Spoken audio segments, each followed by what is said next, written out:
Implement ಮಾಡಬೇಕು. ಮೊನ್ನೆ CM Saheb last ಕಾನ್ಫರೆನ್ಸ್ಗೆ ಬರಬೇಕಾಗಿತ್ತು, 15,000 ಜನ ಸೇರಿದ್ರು. ಅದು ಕಾಲ್ ಫ್ರಾಕ್ಚರ್ ಆಗಿತ್ತು. ವರ್ಚುವಲ್ ಮೀಟಿಂಗ್ ನಲ್ಲಿ ಕೂಡ ಬಂದು ಅವ್ರು ಅಡ್ರೆಸ್ ಮಾಡಿ ತಾವು ಕೇಳಿದಿರ. ಏನ್ ಅಡ್ರೆಸ್ ಮಾಡಿದ್ರು? ನಮ್ಮ ಸರ್ಕಾರ ಚುನಾವಣಾ ಪ್ರಣಾಳಿಕೆಯಲ್ಲಿ NPS ಬಗ್ಗೆ ಹೇಳಿದ್ದೇವೆ, ನುಡಿದಂತೆ ನಾವು ನಡೀತೇವೆ ಅಂತ ಹೇಳಿ ರೆಕಾರ್ಡ್ ಆಗಿದೆ ಅವರು ಹೇಳಿದ್ದಾರೆ.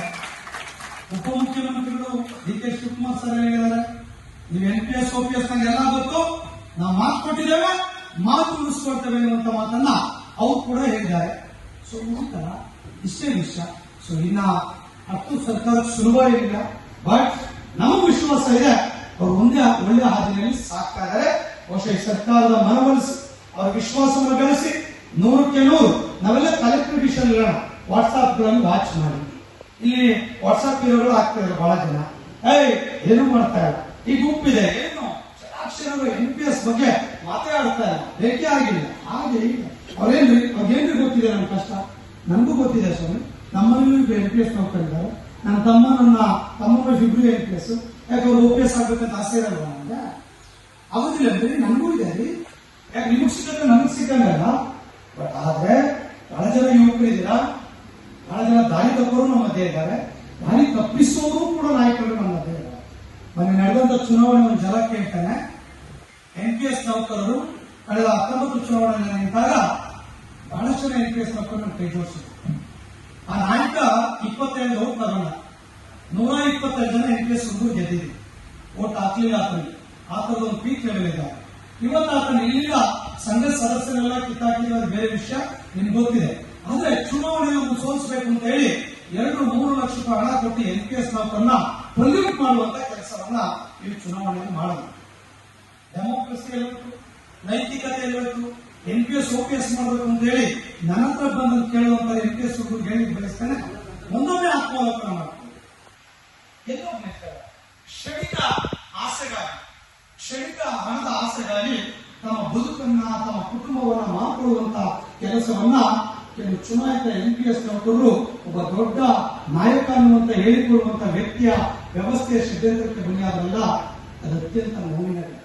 ಇಷ್ಟೆಲ್ಲ ನೋವು ನಮ್ಮ ಮಧ್ಯೆ ಇದ್ರೂ ಕೂಡ ನಾನು NPS ಪರವಾಗಿ ನಿಲ್ತೇನೆ. ಇವತ್ತಿನಿಂದ ಪ್ರಾರಂಭ ಮಾಡ್ತೇನೆ. ತಾಲೂಕು ಜಿಲ್ಲೆಯ ಸಂಘಟನೆ ನೌಕರ ಸಂಘ ಒಟ್ಟಾಗೋಣ, ದೊಡ್ಡ ಸಮ್ಮೇಳನ ಮಾಡೋಣ, ಸರ್ಕಾರಕ್ಕೆ ಮನವೊಲಿಸೋಣ. ಆದ್ಮೇಲೆ ಅಂದ್ರೆ ಹೋರಾಟ ಮಾಡಿ ಅದು ಕೂಡ OPS ಮಾಡೋಣ ಅಂತ ಹೇಳಿ ಮುಂದೆ ಚುನಾವಣೆ ನಿಲ್ತೀನೋ ಬಿಡ್ತೀನೋ ನಮಗೆ ಗೊತ್ತಿಲ್ಲ. 5 ವರ್ಷ ಗೆಲ್ಸಿದ್ದಾರೆ, ಯಾರು ನಿಲ್ಸಕ್ ಬರಲ್ಲ. ಆರಾಮ್ ಇದ್ಬಿಡೋಣ. NPS OPS ಆದ್ರೆ ನಮ್ಗೆ ಅವ್ರಿಗೆ ನಮ್ಗೆ ಓಟ್ ಹಾಕ್ತಾರೆ, ಸಾಕು ಮುಗಿತೀನ, ಅದು ನಿಲ್ತೀವೋ ಬಿಡ್ತೀವೋ ಅಂತ ತೀರ್ಮಾನ ನಾವು ಮಾಡಿದ್ದೇವೆ. ನಾನ್ಯಾಕೆ ಇಲ್ಲಿ ಬರಬೇಕಿತ್ತು, ನೀವ್ಯಾಕೆ ಇಲ್ಲಿ ಬರಬೇಕಿತ್ತು, ನಾನ್ಯಾಕೆ ಇಷ್ಟು ಮಾತಾಡಬೇಕಾಗಿತ್ತು, ನಾವ್ಯಾಕೆ ಇಷ್ಟು ಸಹಕಾರಗಳನ್ನ ಇಡೀ ರಾಜ್ಯದಾದ್ಯಂತ ಕೊಡಬೇಕಿತ್ತು? ದಯಮಾಡಿ ಅರ್ಥ ಮಾಡ್ಕೊಳ್ಳಿ. ಆ ಯಾವುದೇ ದೇಶಗಳ ಬಹಳ ಜನ ಈ ಮಾಧ್ಯಮದ ಮೂಲಕ ಗೊತ್ತಾದಂತ ಯೂತ್ಸ್ ಹೇಳಲಿಕ್ಕೆ ಬಯಸ್ತಾನೆ. ಯೂಸ್ಫುಲ್ ಆಗಬೇಕು, ಯೂಸ್ಲೆಸ್ ಆಗಬಾರದು, ಯೂಸ್ಫುಲ್ ಆಗಬೇಕು, ಸಂಘಟನೆ ಯೂಸ್ಫುಲ್ ಆಗಬೇಕು. ಎಲ್ಲ ಒಂದು ಕಡೆ ಆ ತರದ ವ್ಯವಸ್ಥೆಗಳನ್ನು ಎಷ್ಟೋ ಜನ ಪ್ರೇಮ ಬೈದಿದ್ದಾರೆ. ಆತ್ಮಾಭಿಮಾನ, ಸ್ವಾಭಿಮಾನವನ್ನು ಮಾಡ್ಕೊಳ್ತಾ ಇದ್ದಾರೆ. ಇದು ಒಳ್ಳೆ ಬೆಳವಣಿಗೆಯಲ್ಲ. ನಿಮ್ಮಿಂದ ಸಮಾಜ, ಸಮುದಾಯ, ಸಂಘಟನೆ ಏನು ನಿರೀಕ್ಷೆ ಮಾಡಲಿಕ್ಕೆ ಸಾಧ್ಯ? ಸಂಘಟನೆ ಪ್ರಾಮಾಣಿಕವಾಗಿರಿ, ಬದ್ಧತೆ ಕಳಕಳಿಯಿಂದ ಕೆಲಸ ಮಾಡಿ.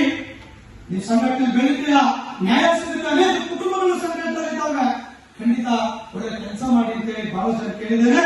ನಿಮ್ಗೆ ಕೂಡ ಹೇಳಿಕೆ ಬಯಸ್ತಾನೆ, ಯಾರ ಮಾತಿಗೆ ಕಿವಿ ಕೊಡಬೇಡಿ.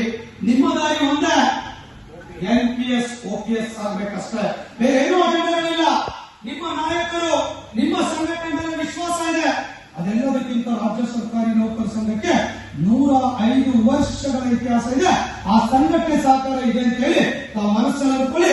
ಪ್ರತಿ ತಾಲೂಕು ಜಿಲ್ಲೆಯಲ್ಲಿ ಸಂಘಟನೆ ಕಟ್ಟಿ ಕೆಲಸವನ್ನ ಮಾಡುವಂತ ಕೆಲಸವನ್ನ ಮಾಡೋಣ. ಆಮೇಲೆ ಬೇರೆ ಬಗ್ಗೆ ಟೀಕೆ ಟಿಪ್ಪಣಿ ಮಾಡಕ್ ಹೋಗ್ಬೇಡಿ, ಸಾಕು. ನೀವು ಮಾಡ್ತಾ ಹೋದ್ರೆ ಅವ್ರು ಹೀರೋಗಳಾಗ್ತಾರೆ. ಅವರೇನೋ